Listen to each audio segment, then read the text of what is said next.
Guys, আজকে আবার একটা নতুন পার্সেল নিয়ে চলে এসেছি। এটা ফ্লিপকার্ট থেকে। এই পার্সেলটার প্রাইস হচ্ছে গিয়ে 200 টাকা। চলো এটার আনবক্সিং করি।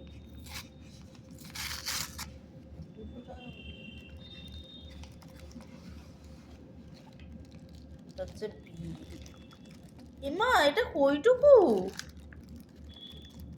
বললাম তো আমি তোকে, একটুখানি ছোট্ট। এইটুকুর দাম এত? 200 নেয়নি, কত বলেছিল? 184 টাকা। 200ই তো হলো।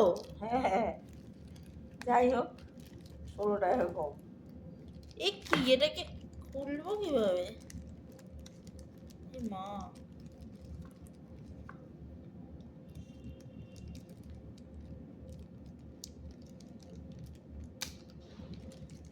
ও হ্যাঁ, এরকম ভাবে না খুললে আমার মাথায় কোনো বুদ্ধিই নেই।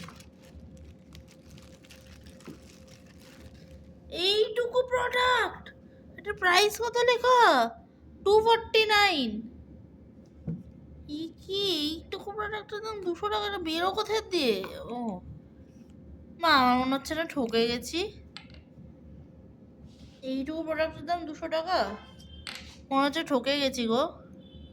এখন আর কিছু করারও নেই, ঠকে গেছি যখন ঠকে গেছি। আমি একটুখানি নিলাম হালকা হাতে লাগানোর হ্যান্ড ক্রিম। এটা লাগিয়ে আমি জানাচ্ছি কেমন লাগছে।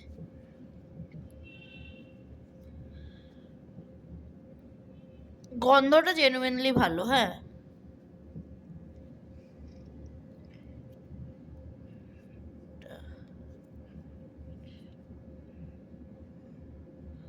সফটনেস ফিল করা যাচ্ছে সত্যি বলতে। আমার হাত খুব ড্রাই, ঠিক আছে, সেই তুলনায় আমি না নেক্সট ভিডিওতে একটা হাতে ক্রিম লাগিয়ে আর একটা হাতে না ক্রিম লাগিয়ে দেখাবো। এই ভিডিওতে হয়তো ডিফারেন্সটা বোঝাতে পারবো না, কিন্তু জেনুইনলি গন্ধটা পাচ্ছ মা? গন্ধ ভালো। কিন্তু 200 টাকা এইটুকু ক্রিমের ব্যাপারে তুমি কি বলবা? নিশ্চয় প্রোডাক্টটা ভালো। এটা 30 ml মাত্র। হ্যাঁ, নিশ্চয়ই ভালো, সেই জন্য এত দাম বেশি। বাবা, বেশি লাগাতেও কেমন লাগছে, আমি বেশি বার করে ফেলেছিলাম তখন। তা একটু লাগালাম, মজা লাগলো।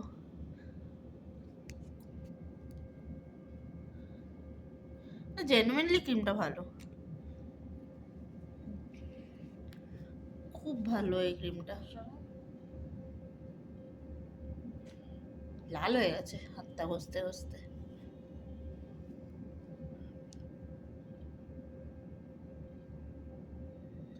হাতটা সরা এবার। এই যে